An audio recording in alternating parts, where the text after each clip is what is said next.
Two similar charges repel each other while two dissimilar charges attract each other with a force known as electrostatic force of repulsion or attraction. हाँ मेरे दोस्त, आज हम लोग बात करने जा रहे हैं कूलम्स लॉ इन इलेक्ट्रोस्टैटिक्स, जिसमें हम लोग कूलम्स फोर्स से स्टार्ट करके देखेंगे कि वो कौन कौन से फैक्टर पे डिपेंड करता है।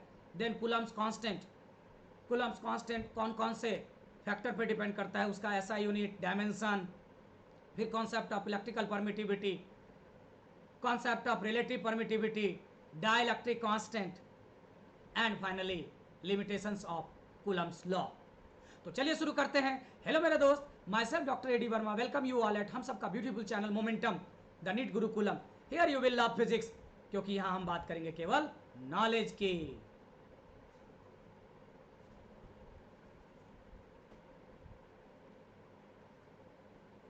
लॉ, कूलम्स लॉ को समझने के लिए दोस्त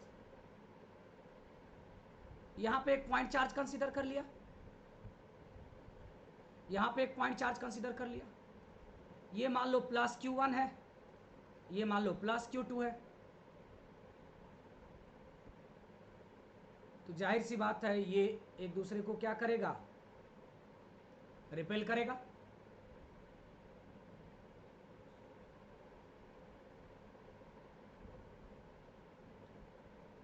यहां प्लस Q1 है, यहां माइनस Q2 है, तो ये दोनों एक दूसरे को क्या करेगा,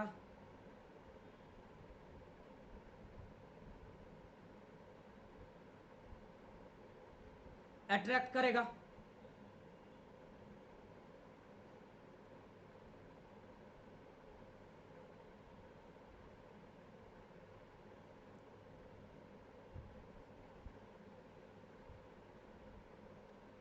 दोनों के बीच का डिस्टेंस R मान लो।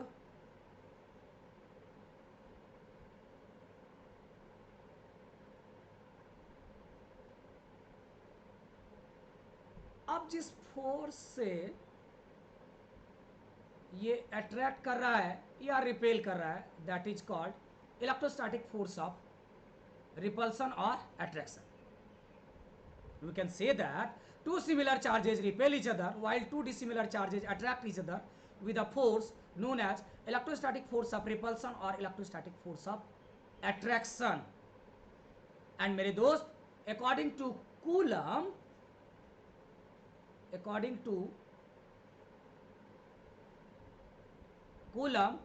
याद रखना कोई लैंग्वेज नहीं लिखेंगे। Number 1, this force is directly proportional to the product of magnitude of the charges। इसको इक्वेशन 1 मान लो। लेकिन ये बात हम लोग कब कहेंगे दोस्त, जब R की वैल्यू मेरी क्या हो जाए, कांस्टेंट हो जाए। मैं और प्रांजल बातें कर रहे हैं, मैं प्रांजल को पढ़ा रहा हूं, वेणु माधव बार बार आके हम दोनों के बीच टोक देता है, डिस्टर्ब करने की कोशिश करता है। अब देखो हम लोग 3 लोग हैं यहां पे, अगर तुम चाहते हो कि 3 में से किसी 2 के बीच स्मूथ बातें हो तो तीसरे को क्या करना होगा, रोकना होगा कि नहीं रोकना होगा। तभी आदित्य ने वेणु माधव के कनपट्टी पे गन रख दिया, अरे प्लास्टिक वाला, डराने के लिए। गन देखते ही वेणु माधव शट अप, चुप। अब मैं जो जो बोलूंगा वो चीजें क्या हो सकता है, प्रांजल तक पूरी तरीके से मैं कम्युनिकेट करूंगा। क्लियर मेरे दोस्त। तो यहां पे देखो 3 पैरामीटर की मैं बात कर रहा हूं, चार्ज, डिस्टेंस एंड फोर्स। अब अगर किसी 2 के बीच रिलेशन निकालना है मेरे दोस्त, मैं कह रहा हूं फोर्स एंड चार्ज के बीच रिलेशन निकालूंगा तो आर को तो कांस्टेंट करबे ना करोगे, बोलो है कि नहीं बात। तो कांस्टेंट आर पे मैं बात कह रहा हूं मेरे दोस्त कि जैसे जैसे चार्ज का मैग्नीट्यूड मैं बढ़ाऊंगा वैसे वैसे फोर्स की वैल्यू बढ़ती चली जाएगी। जैसे यहां पे देखो आर डिस्टेंस पे यहां रखा 1 कूलम का चार्ज, वहां 1 कूलम का चार्ज। तो जाहिर सी बात है, मान लो कुछ फोर्स इसके बीच एफ है। अब आर को फिक्स कर दो, आर को फिक्स कर दो। और यहां 1 कूलम के बजाय यहां 2 कूलम कर दो, यहां भी 2 कूलम कर दो, तो क्या होगा, फोर्स बढ़ जाएगा ना। यहां 3 कूलम कर दो, यहां 3 कूलम कर दो, फोर्स क्या हो जाएगा दोस्त, बढ़ता चला जाएगा। तो जैसे जैसे मैं चार्ज की वैल्यू बढ़ाता चला गया, मैग्नीट्यूड ऑफ फोर्स बढ़ता चला गया। क्लियर मेरे दोस्त। नाउ दूसरा पॉइंट, कूलम साहब ये कहते हैं कि this force is inversely proportional to the square of the distance between them मेरे दोस्त, but again for same set of charges, है कि नहीं बात। अगर ये बदल दूंगा तो गड़बड़ हो जाएगा। एक एग्जांपल से समझो, जैसे मैं कहता हूं, मान लो प्रांजल मेरा बहुत अच्छा दोस्त है और वो बिल्कुल अभी मेरे नजदीक है। तुम में से कोई आके इसकी पिटाई करना चाहते हो, कर लोगे पिटाई, है ना। हम लोग यहाँ पे है ना सब कोई उसको बचाने के लिए। लेकिन जैसे ही प्रांजल थोड़ा सा दूर चला गया, रोड पे चला गया, जब तक हम बचाने गए तब तक किसी ने 1-2 लगा दिया, और मैं यहां हूं, अब प्रांजल वहां पे लाजपत नगर में है मेरे दोस्त। अब प्रांजल की कितनी भी पिटाई हो जाए, कितना भी चिल्लाए, हम क्या बचा पाएंगे उसको। हमारा इंपैक्ट बहुत कम हो गया मेरे दोस्त। प्रांजल प्रांजल था तभी ना ऐसा हुआ। लेकिन अगर मान लो तो कि प्रांजल वहां पे एकदम बिल्कुल अपना शरीर एकदम बढ़ा के हनुमान जी की तरह एकदम लंबा सा कर ले, जैसे रामायण में किया था, है ना, तो अकेले भी वो काफी है। कोई उसको क्या वहां पे डरा पाएगा या पीट पाएगा। तो अगर मैं यहां पे कहता हूं कि अगर एक एक कूलम के ही चार्ज हैं, एक कूलम और ये 1 मीटर के डिस्टेंस पे है मेरे दोस्त, अब इसी एक कूलम और एक कूलम के चार्ज को अगर 2 मीटर के डिस्टेंस पे कर दो, फिर 3 मीटर के डिस्टेंस पे कर दो, फिर 4 मीटर के डिस्टेंस पे कर दो, जैसे जैसे डिस्टेंस बढ़ाते जाओगे, बट कंडीशन देखो क्या है, चार्जेस सेम रहना चाहिए। जैसे जैसे डिस्टेंस बढ़ाओगे दोस्त, उसके बीच का फोर्स क्या हो जाएगा, रिड्यूस करने लगेगा। इसको मान लो इक्वेशन 2 कर दो कंबाइन, कंबाइनिंग इक्वेशन 1 एंड 2 क्या होगा मेरे दोस्त, F directly proportional to Q1 Q2, here is R square। Directly proportional का एक साइन हटाएंगे, एक कांस्टेंट देंगे A Q1 Q2 by R square, by R square, where A is क्या, proportionality constant called Coulomb's constant मेरे दोस्त। Clear. अभी देखते जाना कितना फार्मूला मैं जनरेट करता हूं कूलम्स लॉ में और कितना डिटेल लेके जाता हूं कूलम्स लॉ। इसको हम लोग मान लेंगे इक्वेशन 1। ओके, इसको हमने इक्वेशन 1 मान लिया। अब क्वेश्चन दोस्त यहीं से शुरू हो जाएगा। सबसे पहला क्वेश्चन जो मैं अपने बच्चों को देता हूं, write down the SI unit and dimension of Coulomb's constant. Coulomb's constant क्या होगा इसका SI यूनिट एंड डायमेंशन। देखो ज्यादा लैंग्वेज की बात नहीं करेंगे, और एक चीज यहां पे याद रखना है, यहां A तुम्हारी मर्जी, तुम लोग चाहो तो K भी यूज कर लो, है ना। कहीं K यूज किया जाता है, कहीं A यूज किया जाता है। A मुझे यूज करना ज्यादा अच्छा लगता है, क्योंकि आगे चल के इसी में मैं डायलेक्ट्रिक कांस्टेंट यूज करता हूं, तो बाइफर्केट कर देता हूं पूरा। चलो अब इसका आंसर करो।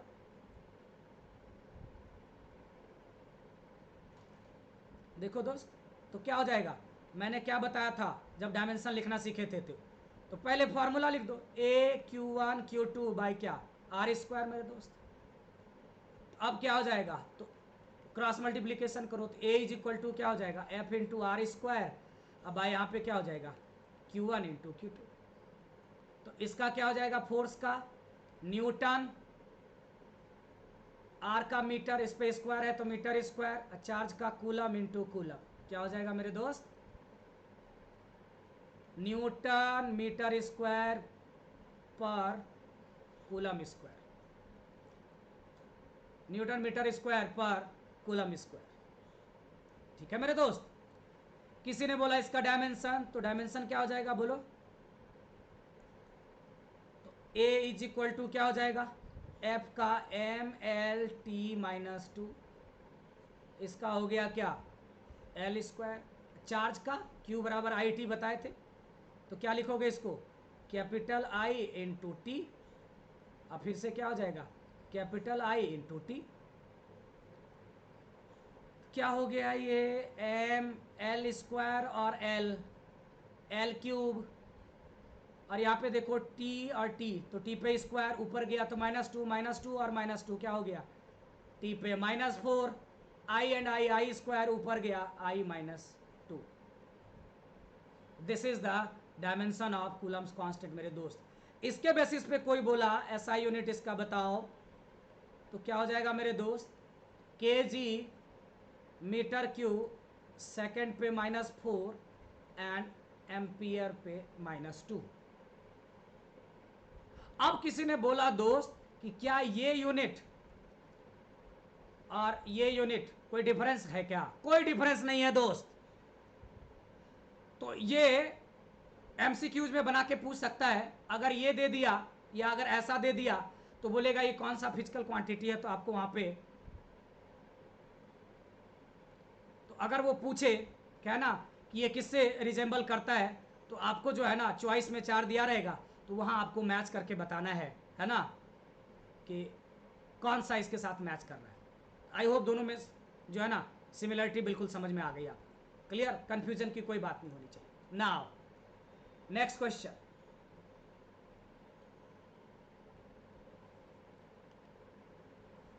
On what factor the value of Coulomb's constant depends। Coulomb's constant की वैल्यू कौन कौन से फैक्टर पे डिपेंड करती है, तो दोस्त हम कहेंगे the value of Coulomb's constant depends on number 1 nature of the medium, यानी दो चार्ज को जहां पे हम रख रहे हैं, हवा है या पानी है, कौन सा मीडियम तुमने लिया है। And second one is systems of unit, CGS system, SI system, कौन सा सिस्टम लिए। ओके मेरे दोस्त। नाउ इन SI सिस्टम जो ये A होता है दोस्त, इसकी वैल्यू होती है 1/4 पाई एप्सिलॉन नॉट, जहां पे ये एप्सिलॉन नॉट क्या कहलाता है आपका, परमिटिविटी ऑफ फ्री स्पेस। देखते जाना, काफी डिटेल चर्चा करेंगे। जो चीजें जितनी खूबसूरत है ना, ये इतनी प्यारी चीज है और इतनी बड़ी चीजें हैं कि हम लोग इसको इग्नोर नहीं कर सकते, इसलिए इस पर एक सेपरेट लेक्चर देता हूं, बट आप लोगों को इसी में कम्युनिकेट कर दूंगा और इसी का एक और सेपरेट लेक्चर भी अलग से डाल दूंगा। बट इसको समझना बहुत जरूरी है और हम लोग इस पर बहुत इंफेसिस देंगे दोस्त कि इसका क्या मीनिंग है। पूरी की पूरी फर्स्ट बुक हमारी यहीं से शुरुआत होती है ना, और हर जगह इसका कहीं ना कहीं हम लोग इस्तेमाल करेंगे और इसका फिर एनालॉग लेंगे, रिलेट करेंगे, है ना, in terms of permeability of free space. तो इसलिए मुझे लगता है कि ये चीज़ें बहुत अच्छे से जानना चाहिए, ताकि पूरे बुक का एक जो है ना माइंड में कंप्लीट पिक्चर हम लोगों का एक जो है ना विजुअलाइजेशन बन पाए चीज़ों का धीरे धीरे। Now you can write Coulomb's law. कैसे लिखोगे Coulomb's law? F is equal to 1/4πε0 Q1 Q2 by R square.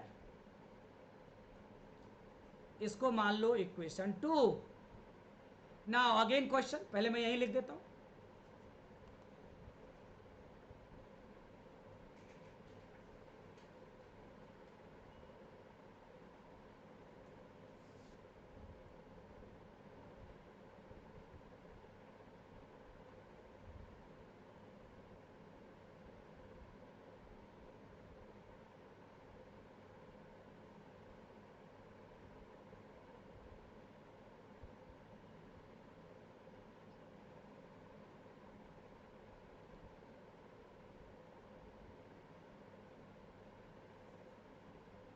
Again question,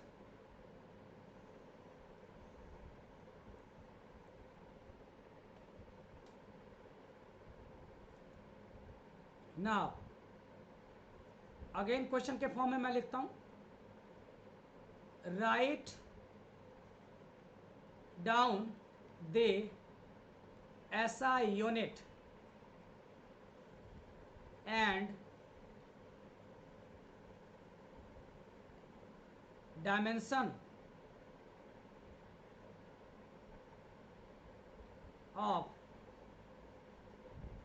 epsilon naught. क्या हो जाएगा दोस्त? फिर से फार्मूला लिखो। F is equal to 1/4πε0 Q1 Q2 by R square. कुछ भी रटना नहीं है, तो एप्सिलॉन नॉट को उठा के इधर ले जाओ। Epsilon naught is equal to 1 by क्या हो जाएगा 4πF Q1 Q2 by R square. तो क्या हो जाएगा इसका यूनिट? इसका तो कुछ होगा नहीं, तो क्या हो गया चार्ज का कूलम इंटू कूलम बाय यहाँ पे क्या हो गया न्यूटन, और इसका क्या हो जाएगा मीटर स्क्वायर। कूलम स्क्वायर पर न्यूटन पर मीटर स्क्वायर। डायमेंशन की कोई बात बोले तो क्या हो जाएगा डायमेंशन इसका? अब देखो I T upon ML T-2 L square. तो ये ऊपर चला जाएगा तो क्या हो जाएगा M-1 L स्क्वायर और LL क्यूब ऊपर जाएगा तो L-3 I पहले T का देख लो, T स्क्वायर ये ऊपर जाएगा तो क्या हो जाएगा फिर +2 हो जाएगा, तो क्या हो जाएगा T पे पावर 4 एंड यहाँ पे क्या हो जाएगा I स्क्वायर। या फिर क्या हो जाएगा SI यूनिट इसका क्या हो जाएगा? SI यूनिट क्या हो जाएगा बोलो? पर केजी पर मीटर क्यूब सेकंड पे 4 एम्पियर का क्या स्क्वायर। या जस्ट इसको ऐसे भी देख सकते हो उल्टा, अभी तुरंत बताया था है ना, A इज इक्वल टू 1/4πε0। तो एप्सिलॉन इज इक्वल टू 1/4π, यहाँ A नहीं हो जाएगा तो A का यूनिट रखो ऊपर लेके चले जाओ। तो जैसे याद रखना है दोस्त, इसको हम खूब आसानी से याद रख सकते हैं। क्लियर? अच्छा, किसी ने बोला what is the value of epsilon in SI system. तो क्या बोलोगे दोस्त? एप्सिलॉन नॉट की जो वैल्यू होती है दोस्त 8.854 इंटू 10⁻⁻12 कूलम स्क्वायर पर न्यूटन पर मीटर स्क्वायर। अब तुम चाहो तो A की जो वैल्यू होती थी 1/4πε0 सारी वैल्यू रख दो दोस्त, 1 4 3.14 8.854 इंटू 10⁻⁻12 कूलम स्क्वायर पर न्यूटन पर मीटर स्क्वायर। इसी को सब सॉल्व करोगे मेरे दोस्त तो यही आ जाएगा 9 into 10⁻⁹। Newton metre square per coulomb square. Clear मेरे दोस्त? तो मैं चाहता तो ये वैल्यू मैं वहीं पे डायरेक्ट भी लिख सकता था, लेकिन इससे आपका पर्पस सॉल्व नहीं होगा दोस्त। सीक्वेंस बनाओ ब्रेन में कि चीजें कैसे रिक्वायर्ड हुई, कहां से आया, क्यों आया। और मेरे पास ऐसे ऐसे बच्चे भी थे जिन्होंने कभी इसको रटा नहीं, है ना, और हार्डली 10 से 12 सेकंड में ये कैलकुलेशन खुद से, कभी इन्होंने नाम ही नहीं सुना था इसका, एप्सिलॉन नॉट का, कूलम्स कांस्टेंट का। और जब मैंने वैल्यू बताया, पुट किया और 12-12 सेकंड में आंसर करके दिखाया, तो फिर वही उसके दिमाग में हमेशा जिंदगी भर के लिए बैठ जाता है, कभी वो निकलता नहीं है। तो you have to keep it like this. अब देखो, अब तुम कूलम्स लॉ को अगेन क्या लिख सकते हो, तो F इज इक्वल टू क्या लिखोगे, 9 into 10⁻⁹ Q1 Q2 by R square. Clear मेरे दोस्त? अब यहां पे देखो, इफ अगर मैं कहता हूं Q1 बराबर Q2 बराबर 1 कूलम कर दूं और R की वैल्यू 1 मीटर कर दूं, इसको कोई इक्वेशन मान लो, ऊपर जितना माने थे, कितना माने थे ऊपर देखो, इक्वेशन 2, इसको मैंने कह दिया इक्वेशन 3। अब यहां पे F कितना हो जाएगा मेरे दोस्त, तो 9 इंटू 10⁻⁹ 1 बाय 1 का स्क्वायर, तो कितना बचा रहेगा, 9 इंटू 10⁻⁹ न्यूटन मेरे दोस्त। यानी कि दो एक एक कूलम के चार्ज को अगर 1 मीटर के डिस्टेंस पे रखा जाए तो उसके बीच जो लगने वाला फोर्स होगा कितना, 9 into 10⁻⁹ Newton, huge amount of force. Clear मेरे दोस्त? अब हम लोग चूंकि ये कोलंबियल फोर्स, कूलम्स कांस्टेंट, ये सारा चीज देख चुके हैं, तो जरा सा हम इस एप्सिलॉन नॉट, है ना, परमिटिविटी ऑफ फ्री स्पेस, इस बात को आगे बढ़ाते हैं। तो यहां नोट देके, नोट दे देना वहां नोटबुक में, और तब याद रखना concept of electrical permittivity.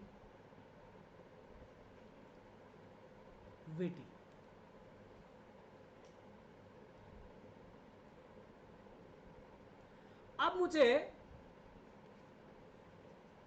Permittivity को समझने के लिए दोस्त, सबसे पहले इलेक्ट्रिक फील्ड इंटेंसिटी और इलेक्ट्रिक फील्ड लाइंस का कॉन्सेप्ट देखना होगा। इसको हम लोग आगे के लेक्चर में कवर करेंगे, बट थोड़ा सा ओवरव्यू मुझे यहां देना पड़ेगा, तब बहुत क्लियर पिक्चर माइंड में बनेगा दोस्त। तो फिर से नोट लिखोगे और नोट में दो कॉन्सेप्ट ऑफ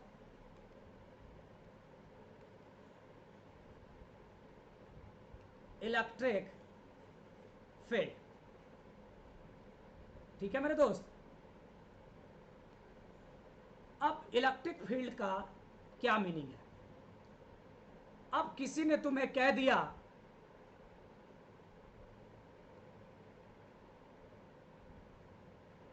कि वर्मा सर बहुत अच्छा पढ़ाते हैं, तुम भी ऐसा ही मानते हो, मैं खुद से कैसे बोलूंगा, हो ना, फिर कहोगे सर अपनी तारीफ खुद ही करते रहते हैं। No, never, my all student said like this. और पता नहीं वो क्या क्या बातें करते रहते हैं, है ना, मेरे बारे में, कोई सुपरमैन, कोई हनुमान जी, तो कुछ से कुछ बनाते रहते हैं। और इनफैक्ट पेरेंट्स की भी एक ड्रीम बन जाती है कि हाँ मेरा बच्चा अब कुछ कर लेगा।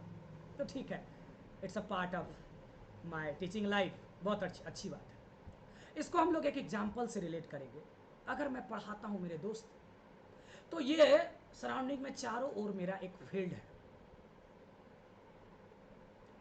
अब मेरे इस फील्ड में, इस कमरे के अंदर जो जो इन किया, उस पर सीधी सीधी मेरे फिजिक्स की बातों का असर होगा, होगा कि नहीं होगा, बोलो आदित्य। लेकिन जो लोग रोड पे घूम रहे हैं, क्या उस पर मेरी बातों का असर होगा क्या? बिल्कुल नहीं होगा, because he is not in my field. ठीक है ना दोस्त?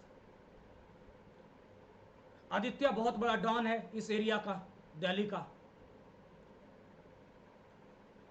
अब वेणु माधव अभी जापान से बड़ा सिंपल मैन है। जैसे ही दिल्ली के एयरपोर्ट पे उतरा, क्या हो गया?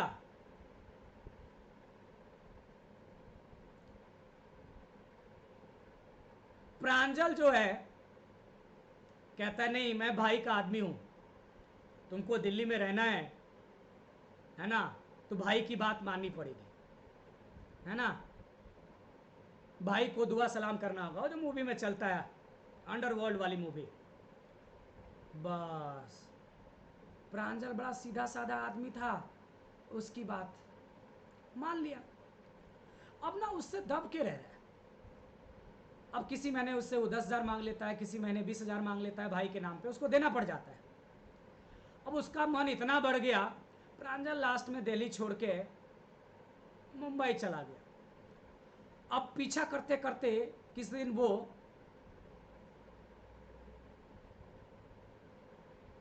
मुंबई चला गया। अब वहां जाके उससे कहता है कि नहीं आज निकालो एक पेटी, है ना, जो मूवी मूवी में टर्म चलता है, एक पेटी एक खोखा, समझते होगे मीनिंग इसका। तो बताओ वहां पर देगा वो उसको? वहां तो सर पे क्या लगाने लगेगा? जूते लगाने का, कहेगा भाग यहां से, है ना। पैसे लेगा ये। वहां उसको डर नहीं लगा मेरे दोस्त। क्यों? क्योंकि वहां भाई वाला फील्ड नहीं है। जिस तरह से मेरे दोस्त मेरे चारों ओर एजुकेशनल फील्ड था, भाई के कारण भाई वाला फील्ड था, उसी तरह से देखो ना, यहां पे एक पॉजिटिव चार्ज है और यहां पे एक छोटा सा चार्ज है q naught. This is a test charge, बड़ा छोटा सा, एकदम पुअर सा, सीधा साधा, है ना, कोई औकात नहीं इसकी। अब ये देखो, इधर आया नो फोर्स, यहां आया नो फोर्स, यहां आया नो फोर्स, यहां आया नो फोर्स। जैसे ही यहां आया दोस्त, ये प्लस चार्ज इसको कह रहा है भागो भागो भागो भागो भागो भागो भागो भागो यहां से, यानी इसको रिपेल करने लगा। तो यानी इस चार्ज का, इस पॉइंट सोर्स चार्ज का यहां तक फील्ड है कि नहीं? बात बोलो, चारों ओर से मिला दो, चारों ओर से घेरा लगा दो। Now this is called electric field. Space around any source charge my friend, up to which its effect can be seen। और कोई दूसरा जो चार्ज है उस एरिया में इलेक्ट्रिकल फोर्स अनुभव करने लगता है, वही एरिया, वही स्पेस चारों ओर का क्या कहलाता है? बोलो, इलेक्ट्रिक फील्ड।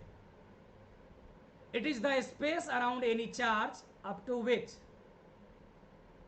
है ना, its effect can be seen, और any other charge experiences electrostatic force of repulsion or attraction depending on the nature of point source charge.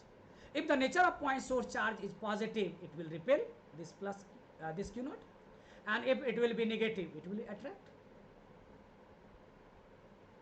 ठीक, बहुत अच्छी बात है दोस्त।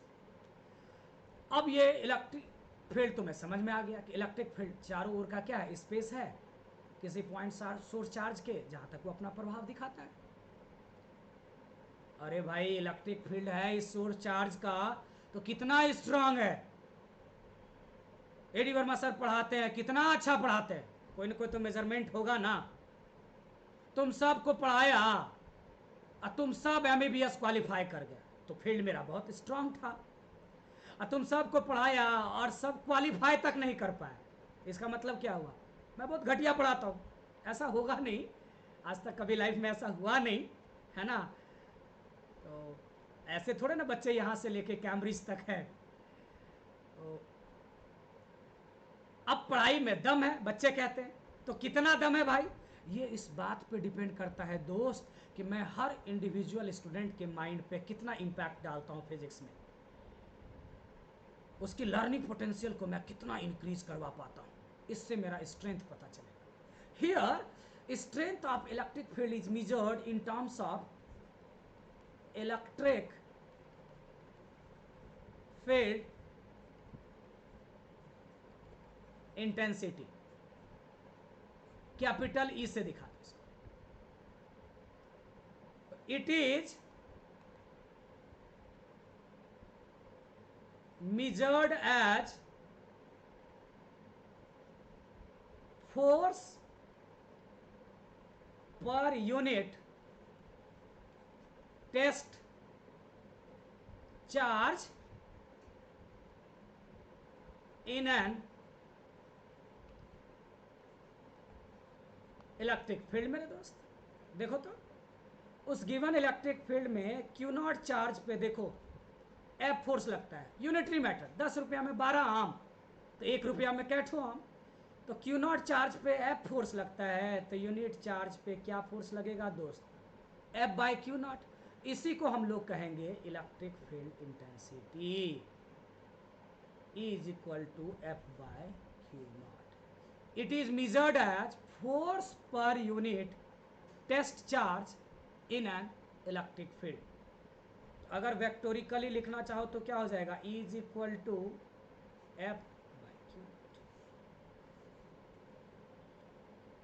ऐसा यूनिट क्या होगा मेरे दोस्त, जल्दी से बोलो, न्यूटन बाय कूलम। अरे बोलो बोलो, मुंह खोलो, न्यूटन पर कूलम। इतना सीक्वेंस में पढ़ रहे हो, अब तक तो एकदम ब्लड सर्कुलेशन तेज हो गया होगा बॉडी में एकदम। ऐसे ही मेरे क्लास के साथ बैठते बैठते ऐसा हो जाता है, इसलिए एकदम साथ साथ एंजॉय करो, नोटबुक बनाते चलो।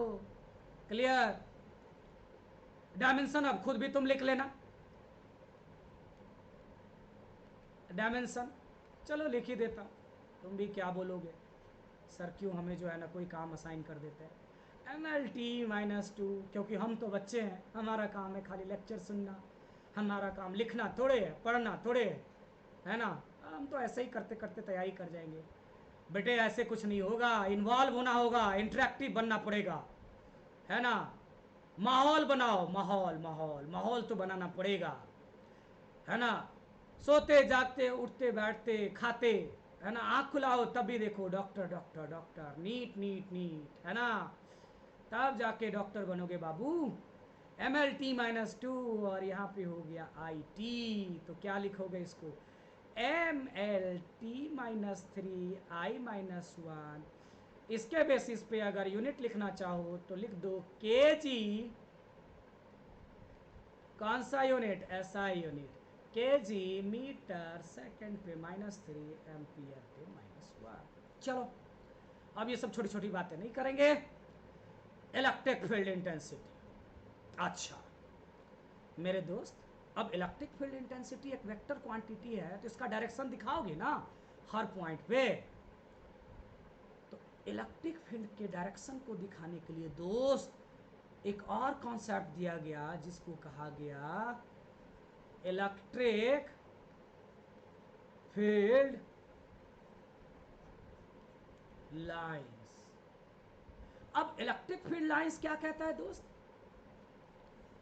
Electric field lines are the imaginary lines और कर्व, ये सब लिखाऊंगा इलेक्ट्रिक फील्ड वाले टॉपिक में। यहां चूंकि मुझे यूज करना है परमिटिविटी में, इसलिए है ना मैं यहाँ इतनी सी बात बोल रहा हूँ। और इतनी सी बात बोलने से आपका ये हो जाएगा फायदा कि जिंदगी में अब कभी ना तो कूलम्स लॉ से लेके आगे की चीजें रटोगे, है ना, और ना कभी ये बोझ लगेगी, इंजॉय करने लगोगे दोस्त। तो electric field lines are the imaginary lines or curve at a point of which if you draw any tangent that will give the direction of electric field। और ये वो लाइन है या वो कर्व है ना, इमेजिनरी मैं बात कर रहा हूं, हाइपोथेटिकल कॉन्सेप्ट है, जिससे होकर unit positive charge is suppose to move. Brain में रखना इसको, आगे मैग्नेटिक फील्ड लाइंस से हम लोग रिलेट करेंगे। तो अगर ये जान गए तो इलेक्ट्रिक फील्ड लाइंस की कुछ प्रॉपर्टी जान लो। properties of electric field lines। तो अगर दोस्त ये पॉइंट चार्ज है ना, तो इसके कारण इलेक्ट्रिक फील्ड लाइंस हमेशा नॉर्मली आउटवर्ड होता है। पहली बात।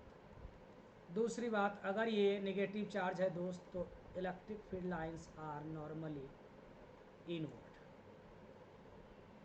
तो ये क्या हो जाएगा, किसी पॉजिटिव चार्ज से नॉर्मली आउटवर्ड निकलेगा और नेगेटिव चार्ज में जाकर यूं इन कर जाएगा। क्लियर? हमेशा नॉर्मली इसको निकालेंगे, इसमें जाके नॉर्मली इन कर जाएगा। याद रखना इस चीज को, इधर भी 90 डिग्री, इधर भी 90 डिग्री। क्लियर? अच्छा, ये भी याद रखना, electric field lines never intersect each other. चलो, एक इलेक्ट्रिक फील्ड लाइंस ये दिखा दिया तुमने, ये इलेक्ट्रिक फील्ड लाइंस यहाँ इसको कट कर दी। अब अगर इस पॉइंट पे कट कर गई दोस्त, तो एक टेंजेंट डालो यहाँ पे E1, एक टेंजेंट डालो यहाँ पे E2। अब इस P पॉइंट पे बताओ किसको कंसीडर करोगे? क्या एक पॉइंट पे एक वेक्टर का दो डायरेक्शन किसी पर्टिकुलर टाइम स्पेस में पॉसिबल है क्या? नेवर मेरे दोस्त। Since two directions of a single vector is not possible at a particular point in particular time space, that's why electric field lines never intersect each other। अब देखो, अगर कोई बोला ये पॉजिटिव चार्ज है, ये पॉजिटिव चार्ज है, तो इससे इलेक्ट्रिक फील्ड लाइंस ये ऐसे बाहर निकला, ये ऐसे नॉर्मली आउटवर्ड जा रहा है। अब ये जैसे जैसे गया वैसे ऐसे, क्योंकि एक दूसरे को क्या इंटरसेक्ट तो करेगा ही नहीं। देखो, इधर भाग जाएगा, ये इधर भाग जाएगा, ये इधर भाग जाएगा, तो इधर भाग जाएगा, इधर भाग जाएगा, सबको आगे मैं यूज करूंगा, इधर भाग जाएगा। तो यहाँ पे दोस्त कोई फील्ड लाइंस होगा ही नहीं। जब कोई फील्ड लाइंस होगा ही नहीं, तो वहाँ पे क्या होगा, कोई फोर्स भी नहीं होगा, कोई इलेक्ट्रिक फील्ड भी नहीं होगा। इस पॉइंट को हम लोग न्यूट्रल पॉइंट कहते हैं, है ना? आगे यूज करूंगा। So now these are the, है ना, concept regarding electric field lines, electric field intensity, electric field, ये सारी बातें हम लोग दोस्त करते हैं। अब वापस आओ ना परमिटिविटी पे, अब तो आएगा मजा। अब देखना कितना मजा आएगा। Now permittivity,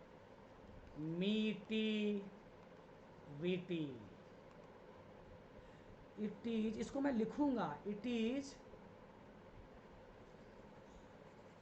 actually the power of the medium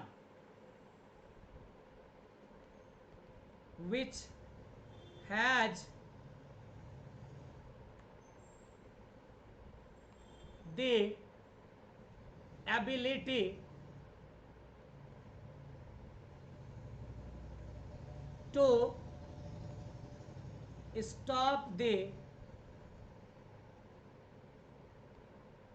conduction of electric field lines, or it is the power of the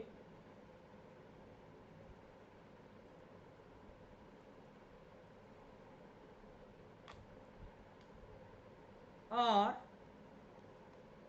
it is the power of the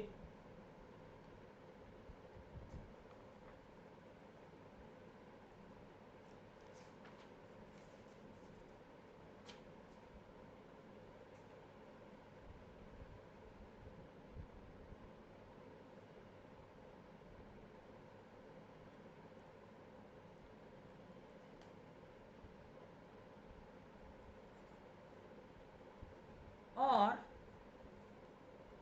it is the power of the medium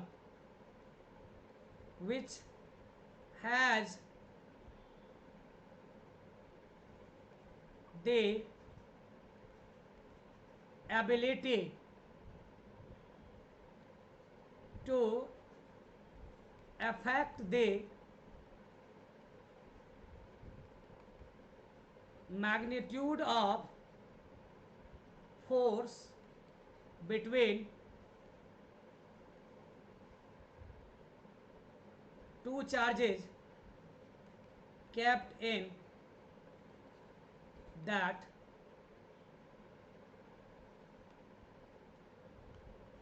medium. Clear मेरे दोस्त? यानी अगर ये positive charge है और ये negative charge है और यहाँ से इलेक्ट्रिक फील्ड लाइंस तुम पास कर दिए, जरा सोचना देखो तुम। और ये जो एप्सिलॉन है दोस्त, चलो अभी एप्सिलॉन नट की बात करते हैं। तो मान लो स्टैंडर्ड केस में इससे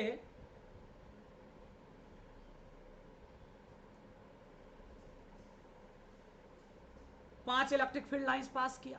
अब जैसे जैसे इस मीडियम की परमिटिविटी में बढ़ाता चला जाऊंगा, मान लो अब मैंने एप्सिलॉन कर दिया, absolute permittivity of the medium, और सबका अलग अलग होगा, एयर का, वाटर का, माइका का।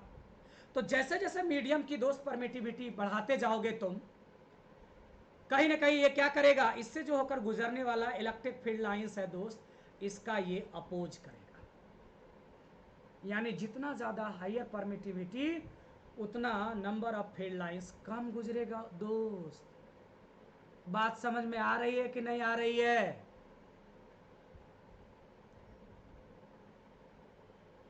मुझे मान लो 10 गुंडे मिलके मारने आ गए, मेरे घर के बाहर खड़े। तुम सब चाहते हो नहीं सर का कोई कुछ नहीं बिगाड़ सकता, तुम सब बहुत चाहते हो सर कि नहीं सर को ऐसे कैसे मार देगा। वेणु माधव आया, सर को उसको बचाना है, उसके पास कुछ नहीं था, उसने शर्ट उतार के है ना गुंडे के सामने रख दिया, और सबके हाथ में जो है ना मशीन गन है। हर मिनट वो जो है ना 100 बुलेट्स जो है ना फायर करता है। एक बात बताओ, एक भी बुलेट रोक पाएगा उसका कपड़ा? सब आया और मेरे सीने में घुस गया, है ना। वर्मा सर शहीद हो गए पढ़ाई के नाम पे। आदित्य आया, बोला नहीं, उसके पास मान लो वुडन का एक छोटा सा क्या था, पीस था, उसको ऐसे पकड़ा और उसके सामने रख दिया। हो सकता है कि 100 में 98 बुलेट पार कर गया, 2 बुलेट उधर रुक गया, फिर भी वर्मा सर शहीद हो गए। अभिमन्यु आया और उसने क्या करी, एक मोटी सी ईंट की दीवार लगा दी। अब 100 में से 98 बुलेट उधर ही रुक गया, 2 बुलेट इधर की ओर क्या हो गया, पार कर गया, तब भी वर्मा सर शहीद हो जाएंगे।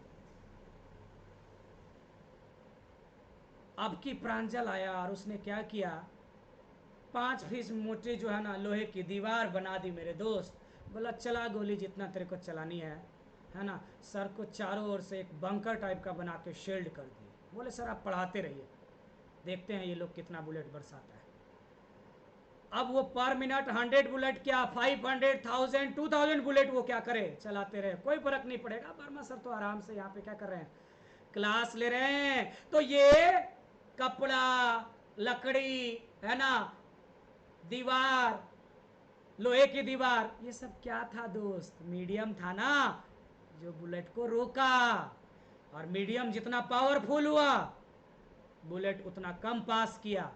Here, electrical permittivity is the power of the medium which stops the conduction of electric field lines. और तुम सोच के देखो ना दोस्त, हर कुछ फार्मूले में देखो, फिजिक्स में ना आंख होना चाहिए देखने के लिए, हर कुछ आपके सामने मौजूद है। F is equal to 1/4 pi epsilon naught Q1 Q2 by R square था। तो तुमको देख के नहीं लग रहा ये नीचे है ये ऊपर है? तो अगर मैं यहाँ कोई मीडियम की परमिटिविटी लूँ 1/4 पाई एप्सिलॉन नॉट एप्सिलॉन, अगर एप्सिलॉन लेता हूँ तो मुझे बताओ यहाँ एफ क्या है, इनवर्सली प्रोपोर्शनल नहीं है एप्सिलॉन का। तो ये जितना ज़्यादा होगा, है ना, इलेक्ट्रिक फील्ड लाइंस उतना कम नहीं गुजरेगा, एंड इलेक्ट्रिक फील्ड लाइंस जितना कम गुजरेगा दोस्त, फोर्स उतना ही कम नहीं होगा दोनों के बीच। और बताओ कितना एग्जाम्पल दूँ, 8-10 इस पे example, real life example coat करता हूँ, तुम लोगों के लिए बहुत ज़्यादा हो गया, इतना काफ़ी है कि नहीं। तो आई होप कि इस फार्मूले की मीनिंग अब आपको समझ में आई होगी। रिलेटिव परमिटिविटी की मीनिंग यू हैव अंडरस्टूड।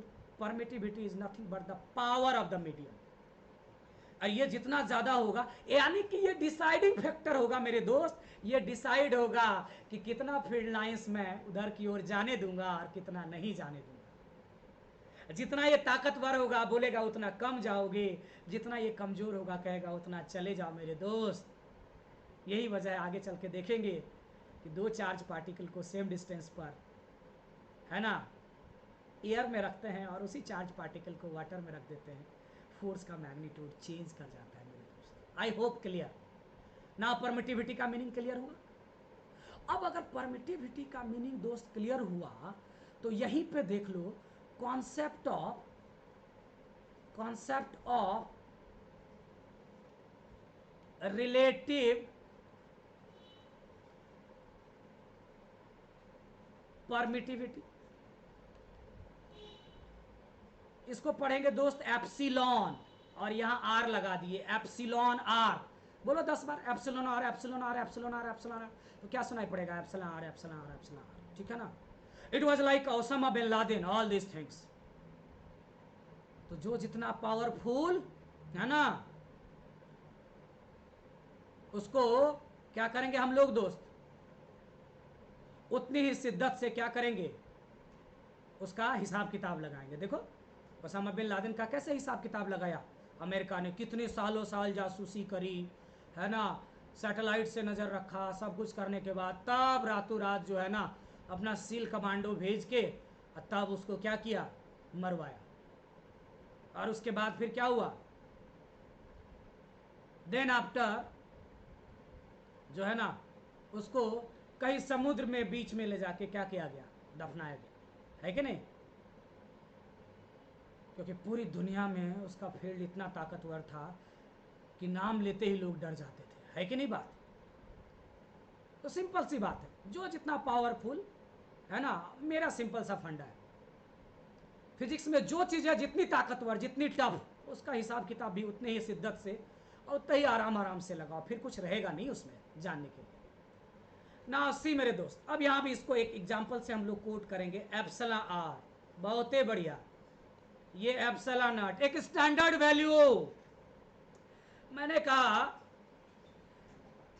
कि वर्मा सर रिक्शा चलाते हैं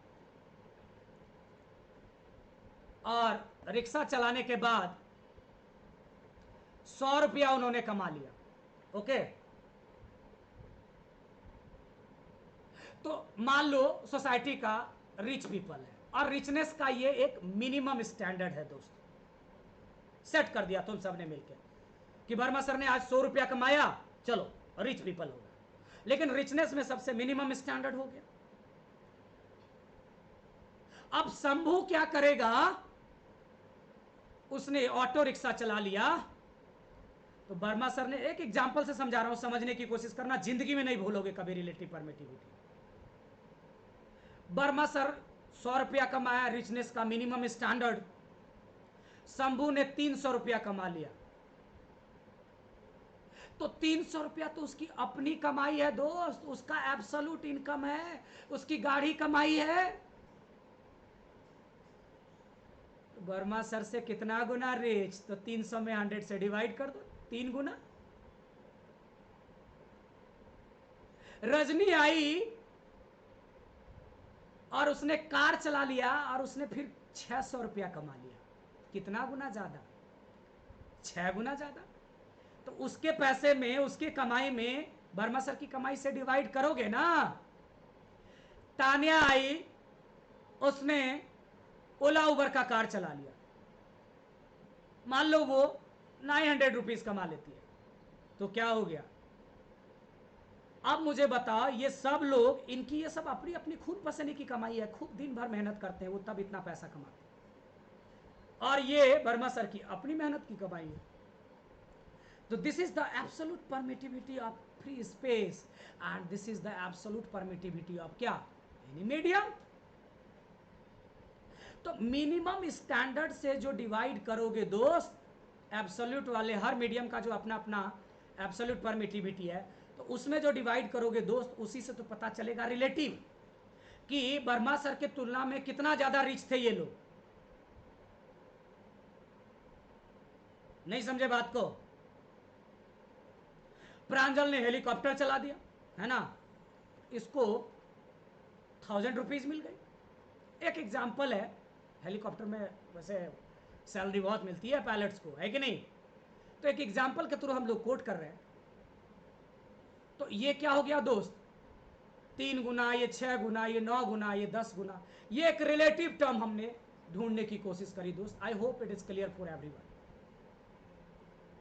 नाउ अब तुम रिलेटिव परमिटिविटी को डिफाइन कर सकते हो। It is the ratio of absolute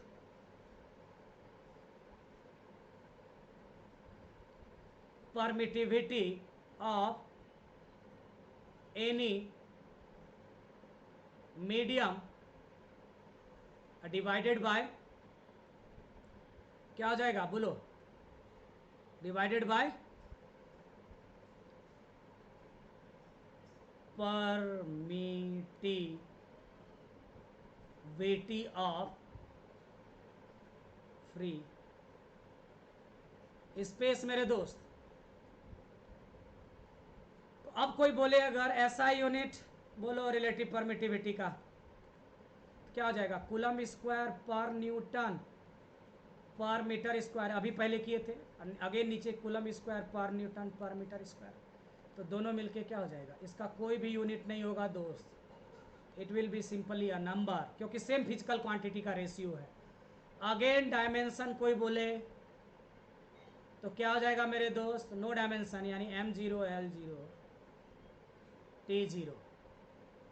तो अगर epsilon R is equal to epsilon by epsilon naught है मेरे दोस्त, तो epsilon is equal to epsilon naught और एप्सला आर होगा कि नहीं होगा, इसको याद रखना। अब हम इसको यूज करेंगे।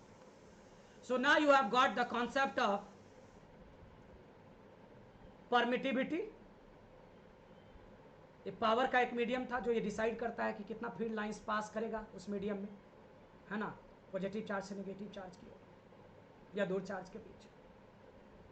Relative permittivity, ratio of absolute permittivity to the permittivity of free space. इसका ना तो कोई यूनिट होता है, ना ही कोई क्या होता है, डायमेंशन होता है। नाउ मेरे दोस्त, इतना करने के बाद again come back to Coulomb's law, again come back to Coulomb's law. कितना इक्वेशन तक हम लोग गए थे? हाँ, इक्वेशन 3। चल अब मेरे दोस्त ये देखो, if the two charges are kept in any medium whose absolute permittivity is epsilon. अब कूलम्स लॉ को कैसे लिखोगे दोस्त, तो एफ बराबर क्या हो जाएगा, 1/4 pi, sorry 1/4 pi epsilon Q1 Q2 by क्या, आर स्क्वायर नहीं होगा, इसको इक्वेशन 4 मान न लो। अच्छा, जहां एप्सिलॉन आया तो ये भी तो फॉर्मूला आ गया था रिलेटिव परमिटिविटी के टर्म में। सब न्यूमेरिकल में यूज करूंगा, न्यूमेरिकल भी इतनी ही शिद्दत से एक एक करके उठाएंगे दोस्त, मजा आ जाएगा। तो 1 बाय, लेकिन मेरे साथ पढ़ने के लिए दोस्त आपको टाइम बहुत चाहिए, पेशेंस बहुत रखना होगा। फिजिक्स तो मैं सब सिखा दूंगा A to Z, उड़ने लगोगे, बच्चे उड़ते हैं एकदम यहाँ से लेके कैम्ब्रिज तक। लेकिन बाबू थोड़ा सा पेशेंस रख के टाइम लगाना पड़ेगा मेरे साथ, इसलिए सुकून को लेक्चर से सुनो और नोट करते जाओ, बार बार रिमाइंड करके देखो, ब्रेन मैप बनाओ। 1/4 pi epsilon naught epsilon r Q1 Q2 by r square. इसको चलो इक्वेशन में 5 मान लेता हूँ। अभी देखो कूलम्स लॉ ही चल रहा है, अभी चलेगा। फॉर एयर कर दो दोस्त, एप्सिलॉन आर की वैल्यू 1, रिलेटिव परमिटिविटी 1 होती है। तो कोई बोला एप एयर कर लो या वैक्यूम कर लो, ये फार्मूला क्या हो जाएगा 1/4 pi epsilon naught Q1 Q2 bye क्या हो जाएगा R²। इसको इक्वेशन 6 मान लो दोस्त। क्लियर? बात समझ में आ रही है परवेश बाबू? अब हम लोग रिलेटिव परमिटिविटी को भी जान गए हैं, तो नाउ थोड़ा सा देख लेते हैं concept of dielectric constant, concept of dielectric constant. तो यहां जो टर्म यूज किए थे ना दोस्त, epsilon r is equal to epsilon by epsilon naught, इसके लिए एक हम लोग और टर्म यूज कर लेंगे डाइलेक्ट्रिक कांस्टेंट, जिसको कि हम लोग लास्ट कैपेसिटेंस तक जाते जाते देखोगे इसको हम लोग 3 अलग अलग तरीके से डिफाइन करेंगे। तो अभी हम लोग यहाँ ये जो रिलेटिव परमिटिविटी है ना, इसी को हम लोग डाइलेक्ट्रिक कांस्टेंट के टर्म में दिखा देते हैं। तो यानी एप्सिलॉन इज इक्वल टू क्या फॉर्मूला लिखोगे, एप्सिलॉन नॉट और क्या, यहाँ एप्सिलॉन आर था तो इसी को एप्सिलॉन नॉट के भी लिख लोगे। तो अब जो मैं एफ का फार्मूला लिखूंगा कूलम्स लॉ में 1/4 पाई एप्सिलॉन नॉट के Q1 Q2 बाय R², इसको इक्वेशन 6 मान। तो जहां के क्या कहलाएगा तुम्हारा डाइलेक्ट्रिक कांस्टेंट कहलाएगा मेरे दोस्त। क्लियर? अब जरा तुम देखो इसको डिफाइन कैसे करते हैं। एफ एयर क्या होगा दोस्त 1/4 pi epsilon naught Q1 Q2 by R², है ना। इसको कुछ छोटा वाला इक्वेशन मान लो एक। एफ मीडियम, किसी मीडियम में रख दिए इसी दोनों चार्ज पार्टिकल को सेम डिस्टेंस पे, तो क्या हो जाएगा 1/4 पाई एप्सिलॉन नॉट के Q1 Q2 बाय R²। इसको मान लो इक्वेशन बी।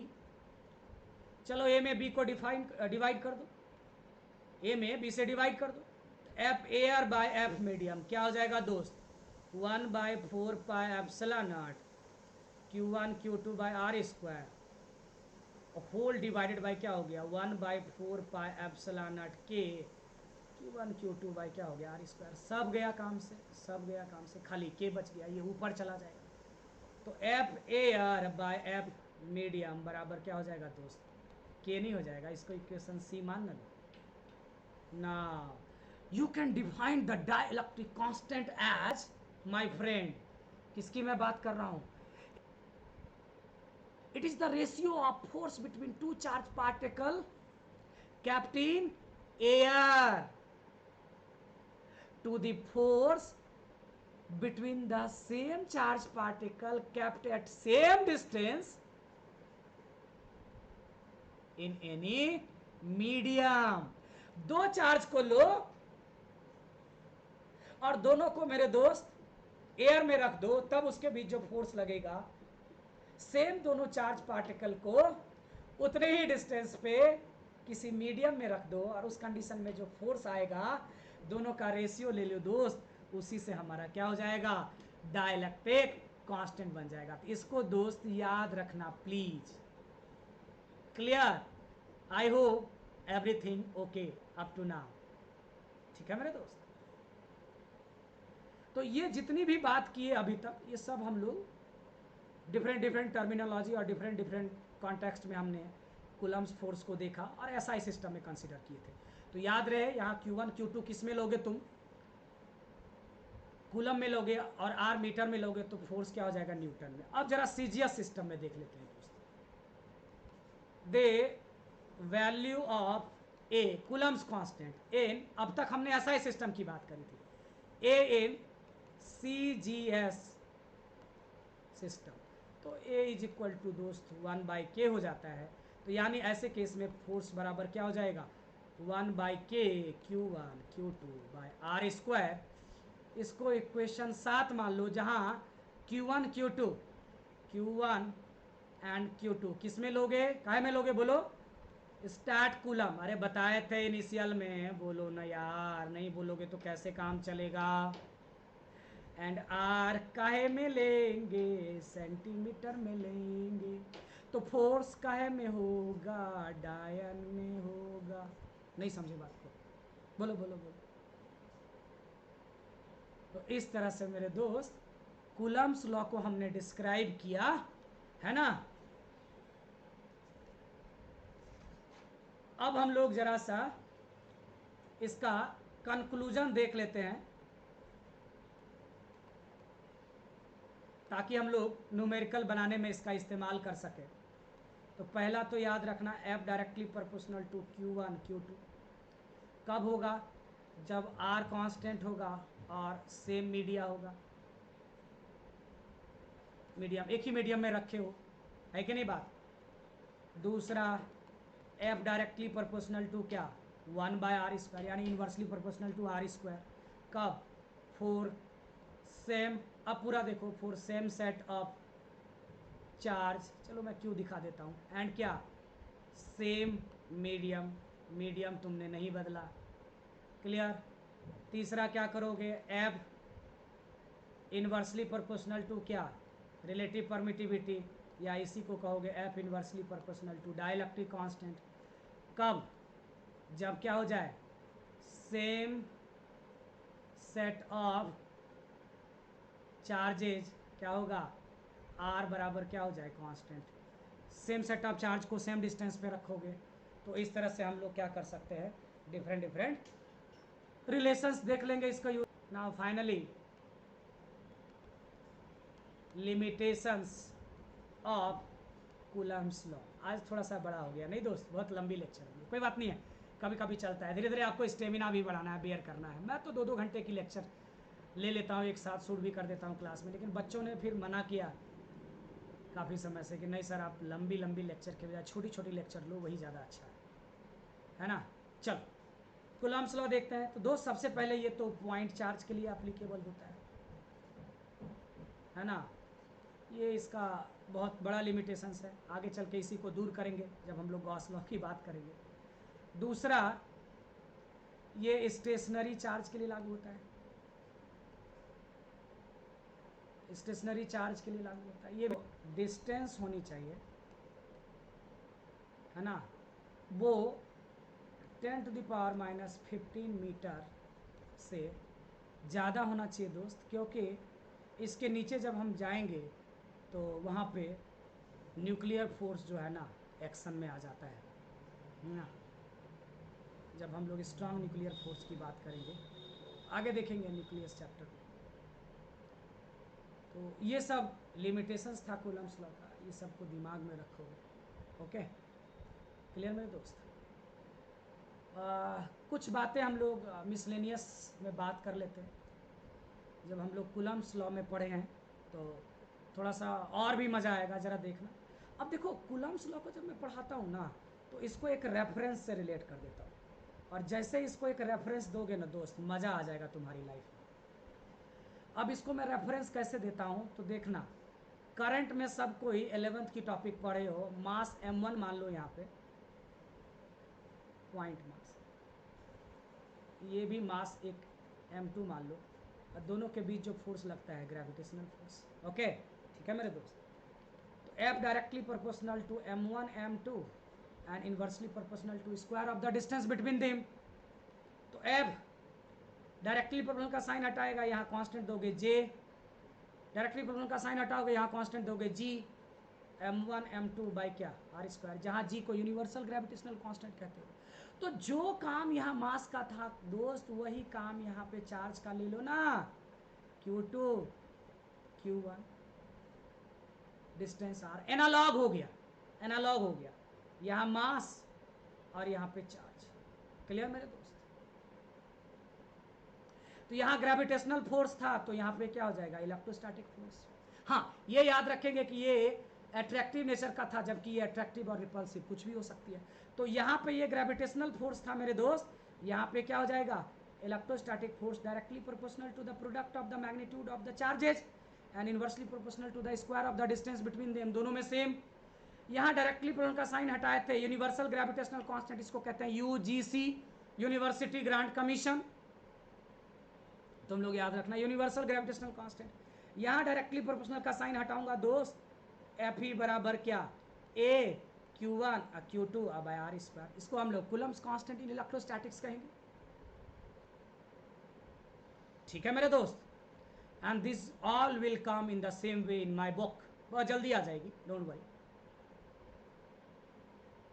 अब देखो, तुमने 11th में ये चीजें पढ़ी थी, मैंने कुछ नहीं किया, इसको खाली मैंने चार्ज वाले फॉर्मूले से एक रिलेट करने की कोशिश किया, एक एनालॉग दिखाने की कोशिश किया। अब वेणु माधव अलग स्कूल में है, प्रांजल अलग स्कूल में है, दोनों अलग अलग स्कूल में अलग अलग चीजें पढ़ता है, दोनों का रूप रंग अलग है, खाना पीना अलग अलग खाता है, हाइट अलग है ना, दोनों का स्मार्टनेस अलग है, सब कुछ में दोनों डिफरेंट है, लेकिन दोनों एकदम बोनाफाइड है अपने अपने जगह पर। कैसे? जब नीट का एग्जाम निकला तो दोनों ने क्या किया, सेम कॉलेज में एडमिशन लिया, है ना, और सेम जैसा डॉक्टर बनने की कोशिश करी, यानी दोनों ने अच्छे रैंक से नीट क्वालिफाई किया। तो जहाँ तक बात अच्छे रैंक से नीट क्वालिफाई करने की थी, वहाँ दोनों ने सेम फंक्शन दिखाया, जबकि दोनों का घर अलग था, दोनों का सब कुछ अलग था, तो दोनों एक दूसरे का क्या कहलाएगा, फंक्शनल एनालॉग कहलाएगा। ठीक उसी तरह से दोस्त, तुम अभी मैग्नेटिज्म हो सकता है नहीं भी सुने हो, तब भी तुमको याद रहेगी चीजें। ये मान लो आइसोलेटेड नॉर्थ पोल है, इसका पोल स्ट्रेंथ प्लस m1, ये आइसोलेटेड साउथ पोल है, इसका पोल स्ट्रेंथ माइनस m2। यहाँ मास मत समझ लेना इसको, r, ये दोनों एक दूसरे को अट्रैक्ट करेगा, और जिस फोर्स से अट्रैक्ट करेगा उसको मैग्नेटिक फोर्स ऑफ अट्रैक्शन कहते हैं। तो ये न्यूटन्स लॉ ऑफ ग्रेविटेशन था, ये कूलम्स लॉ ऑफ इलेक्ट्रोस्टैटिक्स था, ये कूलम्स लॉ इन मैग्नेटिज्म है दोस्त। और बिना कुछ देखे बिना कुछ सुने तुम डायरेक्ट कह सकते हो, this magnetic force is directly proportional to the product of what what, बोलो बोलो बोलो, magnitude of pole strength m1 m2, mass नहीं है, मैं बार बार कह रहा हूँ, and inversely proportional to the square of the distance between, inverse square law तीनों में एप्लीकेबल है। तो ये जो FM है मेरे दोस्त, अब इसको क्या कहोगे, बराबर K m1 m2 bye r square, जहाँ पे K क्या है, कूलम्स कांस्टेंट इन मैग्नेटिज्म। तो यहाँ K ले लो, यहाँ G ले लो, यहाँ A ले लो, इसकी वैल्यू 9 इंटू 10 पावर 9, इसकी वैल्यू 6.67 इंटू 10 पावर माइनस 11, इसकी वैल्यू कितनी, K की वैल्यू कितनी हो जाएगी, 10 to the power minus 7। Clear मेरे दोस्त? तो इस तरह से हम लोग ये एक ना फिजिक्स को छोटा बनाने की कोशिश है, एंजॉय करने की कोशिश है। अब देखो, बिना कुछ जाने आपने 11th में चीज़ें पढ़ी थी, मैंने उसको इलेक्ट्रोस्टैट से और फ्यूचर में आने वाले मैग्नेटिज्म से जोड़ दिया, और खूब आसानी से तुमने इसको क्या कर लिया, कवर कर लिया। इसलिए मैं हमेशा कहता हूँ कि अपने प्रेजेंट पे फोकस करो, है कि नहीं मेरे दोस्त? इतनी मेहनत करो, इतनी मेहनत करो कि जब वो प्रेजेंट आपका पास्ट बन जाए, तो आने वाले कल में जब आप सोचोगे तो आपको लगना चाहिए कि हाँ, मेरा पास्ट वो दिन कितना बेहतर गुजरा, कितनी अच्छी तैयारी थी, वो लेसन दे के जाएगा कि कितने बेहतर तरीके से आपने यूटिलाइज किया, या फिर क्या उसमें कमी रह गई, तो फ्यूचर में उसको कैसे रिलेट करोगे। और इस तरह से दोस्त हम अपने डेस्टिनेशन की ओर बढ़ते चले जाएंगे। तो यहाँ तो आज का लेक्चर दोस्त हम लोग इसी में स्टॉप करते हैं। थैंक यू सो मच, अपना ख्याल रखना। नेक्स्ट लेक्चर हम इसके सारे न्यूमेरिकल्स जो DHA में मैंने दिए हैं, that I will go through. Thank you so much.